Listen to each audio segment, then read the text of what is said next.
Hello and good afternoon everyone. Today we are going to learn subject science class 6. Chapter 14 है water. Water आप सब जानते हो है ना. We need water not only for drinking but also to perform a number of function in our day to day life. Find out the quantity of water used by you in a day for drinking, brushing, bathing, washing, cleaning and watering these plants. Okay. जो है पानी है ना, जो water है उसको हम ना केवल पीने के लिए, ड्रिंकिंग के लिए आवश्यकता होती, बल्कि हमारे रोज़मर्रा की ज़िंदगी में है ना, हमको रोज़ की रोज़ कार्यों को करने के लिए, जैसे पीने के लिए, ब्रश करने के लिए, हाथ धोने के लिए है ना, क्लीनिंग के लिए, वाटरिंग, पौधों में पानी डालने के लिए उपयोग किया जाता है ना. तो आपको उसी मात्रा का, उसी क्वांटिटी का पता लगाना है कि आप जो ड्रिंक करते हो कितना वाटर ड्रिंक करते हो, ब्रश करते हो तो कितना वाटर आपको लगता है, बाथिंग में कितना वाटर आपको लगता है, साफ़ सफाई में कितना वाटर आपको लगता है, और प्लांट्स को जब आप पानी डालते हो पौधों को तो आपको कितना वाटर लगता है. Okay. Water a natural source. पानी जो है क्या है, एक प्राकृतिक संसाधन है, नेचुरल सोर्स है. Water is one of the most important natural resource. The life and water are so closely related that we cannot imagine life without water. The first life from on the earth was most probably originated in water. About 71% of the earth's surface is covered with water and remain 29% is land. This is why the earth is known as the blue planet. What is found in puddles, ponds, lakes, rivers and ocean. It is present under the ground and in glaciers in the form of ice. It is also present in the form of water vapor. Okay. जो पानी है ना, जो water है वो क्या है, सबसे महत्वपूर्ण प्राकृतिक संसाधनों में से एक है. जीवन और पानी इतने बारीकी से संबंधित है कि हम पानी के बिना जीवन की जो है कल्पना भी नहीं कर सकते, इमेजिन ही नहीं कर सकते हम लाइफ के. ठीक है. पृथ्वी पर पहला जीवन रूप सबसे अधिक किसमें हुआ था, पानी में ही उत्पन्न हुआ था. ठीक है. पृथ्वी की सतह का लगभग 71% आपको पता है कि पृथ्वी में जो है 71% जो है क्या है, पानी है, वाटर से ढका हुआ है, और से जो 29% जो बचती है वो जो है क्या है, भूमि है, लैंड है. यही कारण है कि पृथ्वी को नीले ग्रह के रूप में भी जाना जाता है. ओके. ब्लू प्लैनेट के रूप में इसी के नाम से जाना जाता है. पानी जो है पोखरों में, तालाबों में, लेक्स मीन्स झीलों में, नदियों में और महासागरों में पाया जाता है. ज़मीन के नीचे और बर्फ़ के रूप में ग्लेशियरों में भी मौजूद है. ठीक है. Importance of water. Importance of water. Water की इंपॉर्टेंस क्या क्या है. Water is one of the most essential components required for life. We can life without food for several weeks, but without water life can not last the more than a few days. The same is true for plants and animals. जो पानी है ना, जो जल है, वो हमारे जीवन जीने के लिए है ना, हमको लाइफ में रहने के लिए सबसे आवश्यक घटक में से एक है. हम कई हफ्तों तक बिना भोजन के रह सकते हैं ना, कोई भी वीक में हम क्या है, बिना भोजन के रह सकते हैं, बट हम विदाउट वाटर हम नहीं रह सकते. बिना पानी के हम जीवन नहीं जी सकते हैं. ओके. और उसी तरीके से जो है पौधे और जो जानवर होते हैं उनका भी यही हाल है कि वो भी बिना पानी के एक भी दिन जीवित नहीं रह सकते हैं. About 70% of our body consist of water. We take in water through food and drinks and release in the form of urine, sweat and exhaled air. Water also helps to control our body temperature. In summer we sweat a lot. The evaporation of the sweat helps to cool down our body. Water also help to keep our muscles and joints running smoothly. In plants water is essential for germination of seeds and their growth as well. It also help to transport nutrients from the soil and food from the leaves to various parts of the plants. Water also regulates the climate of a place and provides home to many animals. ठीक है. हमारे शरीर में है ना, हमारी body में भी क्या है, 70% जो है क्या है, कंसिस्ट ऑफ वाटर. हमारे शरीर में जो है 70% जो है वाटर है ना। हम भोजन और पेय के माध्यम से पानी पीते हैं। हम भोजन और पेय पदार्थों के माध्यम से हम पानी को पीते हैं और निकालते, रिलीज़ कैसे करते हैं? यूरिन में हम रिलीज़ करते हैं, पसीने से हम रिलीज़ करते हैं, सांस की हवा को हम रिलीज़ करते हैं। ओके, वाटर पानी भी हमारे शरीर को फिर से नियंत्रित करने में मदद करता है। गर्मियों में हमें जो है क्या होती है, समर्स में हमें बहुत सारा पसीना आता है ना। पसीने का वाष्पीकरण होता है और जो है क्या होती है, हमारी मांसपेशी और जोड़ों को भी, पौधों में भी स्मूथली चलाने में मदद करती है। जो पानी है वो क्या क्या करती है, हमको गर्मी के दिनों में जो है पसीना जब बहता है तो हमको उसको बॉडी को ठंडा रखने में मदद करती है और हमेशा हमारे मसल्स को और जॉइंट को स्मूथली चलाने के लिए भी मदद करती है। बीज के लिए पानी बहुत आवश्यकता है ना। पानी जो है, पानी के बिना बीज जो है अंकुरित नहीं हो सकता है और विकास के रूप में अच्छी तरीके से विकास कैसे होती है उसकी, जब पानी पड़ता है तभी बीज अंकुरित होता है और पौधे का विकास होता है ना। और जो है ये विभिन्न भागों में, वाटर जो है विभिन्न भागों में पौधे के पानी के माध्यम से ही पहुंचता है ना। वाटर के माध्यम से ही जो है क्या पहुंचता है, पौधे जो है ज़मीन से खनिज पदार्थों को लेते हैं और पानी के माध्यम से ही वो एक दूसरे तक पहुंचाने में मदद करते हैं और उसको नियंत्रित करते हैं। ठीक है। Besides all this, we use water to wash, bath, clean and cook, and for generating electricity. It is used to industries and agriculture. It is also used as a means of transportation. Okay. दूसरी तरफ क्या है कि हम पानी का use कैसे करते हैं, और नहाने में, धोने में, हाथ पैर धोने में, कपड़े बर्तन धोने में, नहाने में, क्लीन करने में, खाना बनाने में, इलेक्ट्रिसिटी को जनरेट करने में, और इंडस्ट्रीज़ में भी पानी का बहुत यूज़ होता है। एग्रीकल्चर की कृषि में बहुत ज़्यादा यूज़ होता है और ट्रांसपोर्टेशंस में भी बहुत सारे यूज़ होते हैं पानी के, है ना। तो पानी के बिना जो है क्या है, हमारी लाइफ जो है सिक्योर नहीं है। पानी हमको बहुत ज़्यादा ज़रूरी है। Okay. Nowadays, lake and river are used for fishing, swimming and boating activity. Several water amusement park have also spring up in the big cities. Okay. और आजकल झीलों और नदियों का उपयोग मछली पकड़ने में, तैराकी में, नौका विहार गतिविधियों के लिए किया जाता है। बड़े शहरों में कई पार्क भी होते हैं, है ना। जो बड़े शहरों में कई पार्क होते हैं, वहाँ पे भी पानी के फव्वारे वगैरह लगाए जाते हैं, है ना। सोर्स ऑफ वाटर, वाटर के आने के सोर्स क्या क्या हैं। The various source of water on the earth are as follow. चलिए हम देखते हैं कि पृथ्वी पर पानी के विभिन्न स्रोत कौन कौन से हैं। इस प्रकार हैं। ठीक है। रेन वाटर, ठीक है, जो पानी बारिश होती है, रेन वाटर।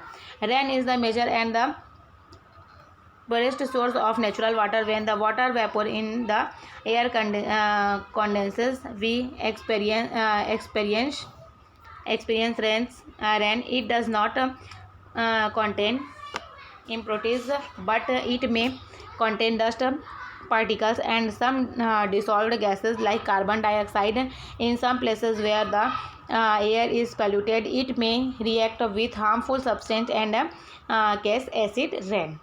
जो बारिश होती है ना, जो रेन होती है, बारिश होती है, प्राकृतिक पानी का प्रमुख और शुद्धतम स्रोत है ना। जब हवा में जल वाष्प संघनित होता है तो हम बारिश का अनुभव करते हैं। इसमें अशुद्धियाँ नहीं होती है, लेकिन इसमें धूल के कण और कार्बन डाइऑक्साइड जैसी कुछ धूलित गैस जो है हो सकती है। कुछ स्थानों पर जहाँ वहाँ हवा जो है प्रदूषित होती है, यह हानिकारक पदार्थों के साथ प्रतिक्रिया कर सकता है और एसिड बारिश का जो है कारण बन सकता है। ठीक है। नेक्स्ट है आपका ground water. A part of the rain water gets absorbed by the ground and seems to disappear in the soil. Some of the water is brought back to the air by the process of evaporation and transpiration. The rest seeps into the ground. Most of the water that seeps into the ground become available to us as groundwater, and the water level of this water is called water table. This underground water sometimes comes out of the land in the form of a stream called natural springs.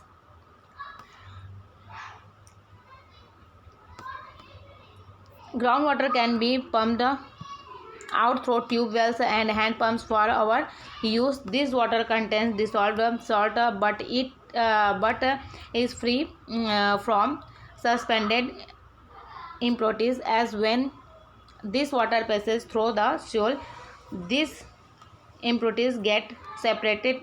Pollution, seawater contamination, and overuse threaten this valuable resource. वर्षा का जल जो है एक हिस्सा ज़मीन से भी अवशोषित हो जाता है। ठीक है, वर्षा का जल जो है क्या होता है, ज़मीन अवशोषित कर लेता है, ज़मीन ले लेता है, ग्राउंड ले लेता है।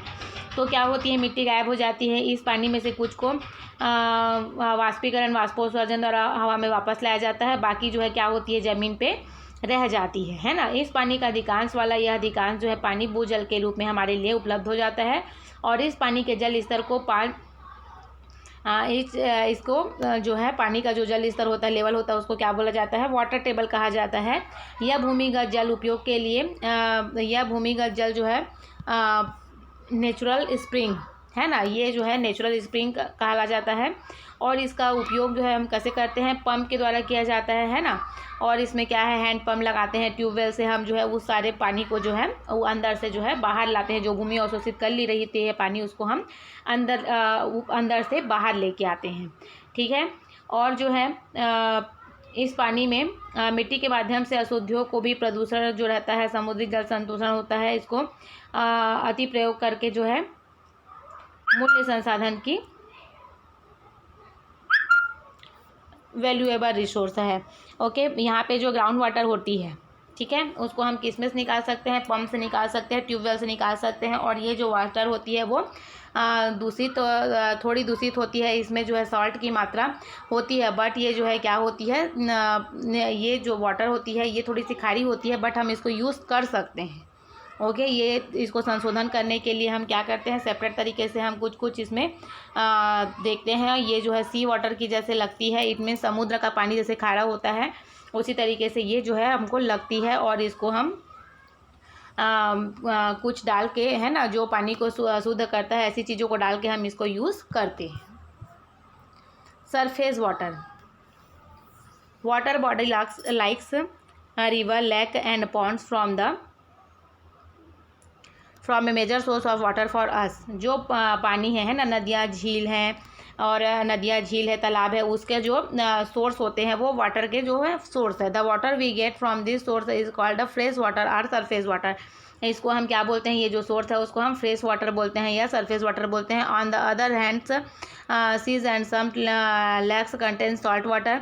और इसकी दूसरी तरफ जो समुद्र होती हैं या और दूसरे जो नदियाँ होती हैं, उसके वाटर जो है कैसी होती हैं, नमक वाली होती हैं वो पानी जो है ना। Which can not be used the house hold agriculture in industrial purpose. इसको जो है क्या है, हम इसका यूज़ नहीं कर सकते हैं, ना ही हम घर पे कर सकते हैं, ना ही हम एग्रीकल्चर में, और ना ही हम इंडस्ट्रियल एरिया में कर सकते हैं। Surface water usually gets this supply of water from the rain water as well as melting snow. Some source of surface water are also fed by underground aquifer. Surface water accounts for 80% of water we use. ठीक है, ये क्या होता है, surface water होती है ना। ये हमको नदी, तालाब, झीलों, तालाबों से ये मिल सकती है हमको, है ना। लेकिन जो इसको हम क्या बोलते हैं, फ्रेश वाटर या सरफेस वाटर बोलते हैं। लेकिन और दूसरी तरफ जो है, जो हमको समुद्र में पानी मिलती है वो कैसी होती हैं, साल्ट भरी होती हैं, नमक वाली होती है, जिसको हम ना ही एग्रीकल्चर, ना इंडस्ट्रीज या किसी में भी हम यूज़ नहीं कर सकते हैं। ठीक है,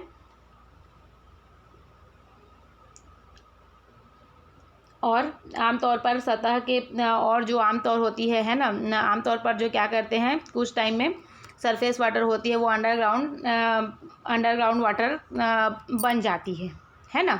और उसमें क्या होती है, वो water accounts 80% of water we use, वो अंदर सतह में चली जाती है, अंडरग्राउंड चली जाती है। और जब वो बाहर निकलती है उसके बाद हम उसका 80% वाटर होता है, उसको हम जो है यूज़ कर सकते हैं, है ना, हम उसको यूज़ करते हैं। ओशियन वाटर है, we know that maximum amount of water is stored in seas and ocean. It contain dissolved salts which are brought by the rivers. This water is not fit for drinking, washing, bathing, industrial and agriculture purpose. ये जो water होती है ना, अधिकतम मात्रा में संग्रहित किया जाता है ना। और इसमें जो है नमक की मात्रा, लवण की मात्रा बहुत ज़्यादा होती है, और इसको हम ड्रिंकिंग, वॉशिंग, बाथिंग और इंडस्ट्रियल एग्रीकल्चर में हम इसको यूज़ नहीं कर सकते हैं।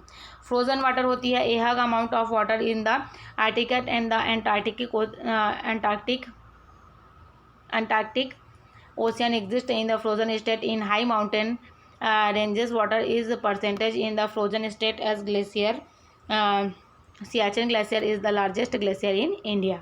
आर्कटिक में पानी की एक बड़ी मात्रा और जमे हुए राज्य में रहती है ना। आर्कटिक और अंटार्कटिका में बहुत ज़्यादा मात्रा में जमी हुई पानी रहती है। और इसका जो सबसे बड़ा भाग है वो क्या है, सियाचिन ग्लेशियर जो होता है वो हमारे सबसे बड़ा ग्लेशियर है। ठीक है, सियाचिन ग्लेशियर भारत का सबसे बड़ा ग्लेशियर है जो श्रृंखलाओं में पानी की ग्लेशियरों के रूप में जमे हुए राज्य मौजूद होती है, पानी के रूप में, है ना, ये जमी हुई होती है। और इस राज्य में जो है पानी जो है, इस जगह पे जो है पानी बहुत अधिक मात्रा में संरक्षित होती है, संग्रहित होती है। Different state of water, water occurs in the 3 state of matter in nature, solid, liquid and gas and at different temperatures. The state of water can be change by changing the temperature ie by heating or cooling. Different states of water, जो पानी है ना, वो अलग अलग किस्म की होती है, अलग अलग स्टेट्स में होती हैं, जैसे कि सॉलिड, आपको पता है, ठोस, लिक्विड, द्रव और गैस, है ना। जब डिफरेंट टेम्परेचर में वो डिफरेंट टाइप की होती है। जब पानी जो है सॉलिड होती है ना, तो क्या होती है, बर्फ़ या आइस के रूप में होती है। जब उसको लिक्विड किया जाता है तो वो वाटर बन जाती है। और जब गैस कैसे होती है, जब पानी को गर्म किया जाता है तो वो जो भाप बन के जो उड़ती है वो गैस होती है, तो पानी जो है उस टाइम में गैस बन जाती है। Water freeze to from ice, fill an ice tray with water and keep it in the freezer to cool it. Take out the tray after 3-4 hours. What has happened to the water when water is cooled to 0 degree centigrade? It changed to ice. This is known as freezing of water. अब freezing water क्या होता है, सबके घर पे fridge है ना। जब आप जो है वाटर को ट्रे में भरते हो, पानी को, और उसको 2-3 घंटे के लिए फ्रीज़र में आप छोड़ देते हो, है ना, तो क्या हो जाती है, आप देखते हो कि वो जो है बर्फ़ बन जाती है। उसको क्या बोला जाता है, फ्रोजिंग ऑफ वाटर बोला जाता है। Ice melt to from liquid water, keep some ice cube in a tray outside the freezer. What happened to the ice? It melt gradually to from water. When ice is heated, it melts quickly to from water. This is known as melting of ice. ठीक है, ये क्या होता है, ice melt कैसे होता है, to from liquid water, ice melt हो गया, क्या होता है, लिक्विड वाटर बनता है। वो कैसे बनता है, जो पानी को हम बर्फ़ जमाते हैं, है ना, वो बर्फ़ हम फ्रीज़र से निकाल लेते हैं, बाहर निकाल लेते हैं ट्रे को, और हम क्या करते हैं, उसको फिर छोड़ देते हैं, तो वो क्या हो जाती है, वो मेल्ट हो जाती है और वो वाटर बन जाती है। ठीक है, water evaporate to from water vapor. A part of water also exists in gaseous state as water vapor. When water is heated to 100 degree centigrade is begin to boil and change to vapor. जब हम पानी को गर्म करते हैं ना, जब वो वाटर बन जाती है तो हम क्या करते हैं, उस पानी को हम गर्म करते हैं, और जब वो 100 डिग्री सेंटीग्रेड में जब हम उसको बॉयल करते हैं, उबालते हैं, तो क्या होती है, वो चेंज हो जाती है वेप्योर में, इट मीन्स गैस में। The process by which a liquid water change to its gases from water vapour on heating is known as evaporation. ठीक है, जब हम पानी को गर्म करते हैं तो प्रोसेस जो होती है लिक्विड को गैस में बदलने की, वही क्या होती है, आपको इवोपरेशन होती है। ओके, अभी के लिए थैंक यू। आगे का हम जो है आपको नेक्स्ट वीडियो में सेंड करेंगे। ओके।